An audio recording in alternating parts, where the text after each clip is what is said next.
This time last year, I shared how to plan and make a mood blanket. So today I want to share an update on mine, as well as talk about what worked and what didn't, just in case you'd like to try one for yourself this year.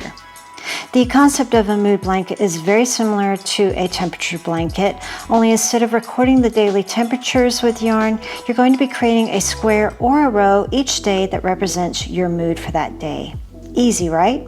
Now I have two videos that explains that in more depth and detail, and you can find those links in the description box below the video, or you can check the end of this one.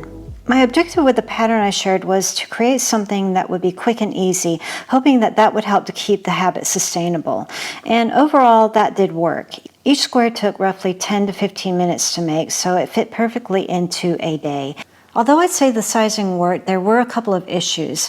First, my finished blanket only measures 36 by 41 inches, and that's because I used a DK weight size 3 yarn. So if you want yours to be bigger, I'd recommend that you use a thicker yarn and a bigger hook.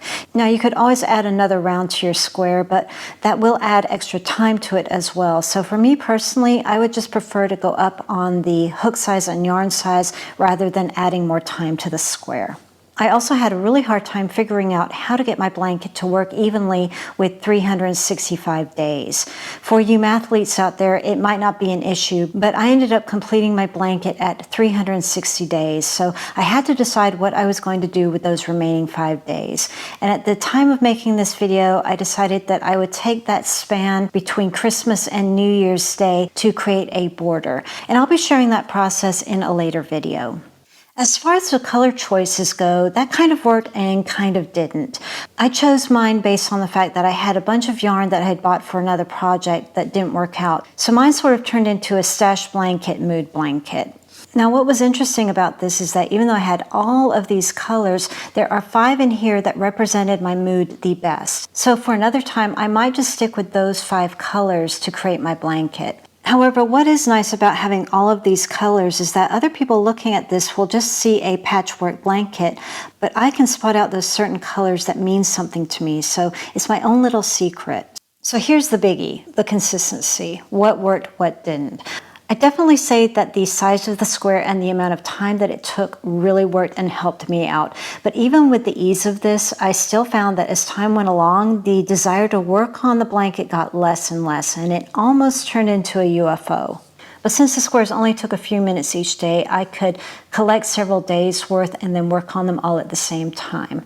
And that's where the most important tip comes in that really helped me to stay on track with this. When I started my blanket, I also started a journal.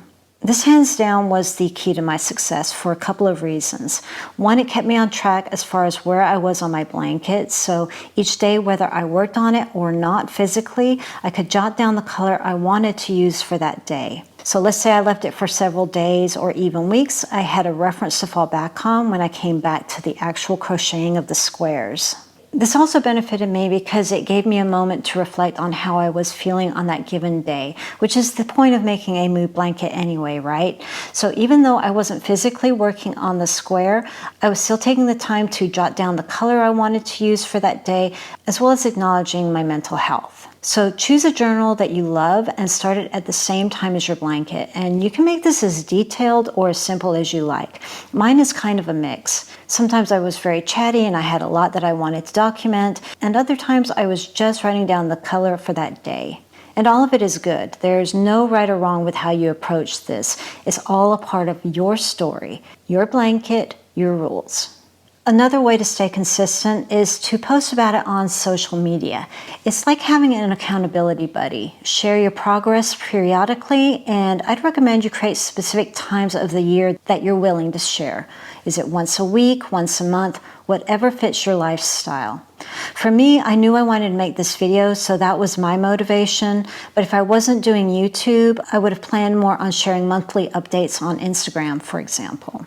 So in a nutshell, here are the things that I would recommend for your mood blanket. Pick a square or a row stitch that will be really fast and easy to make.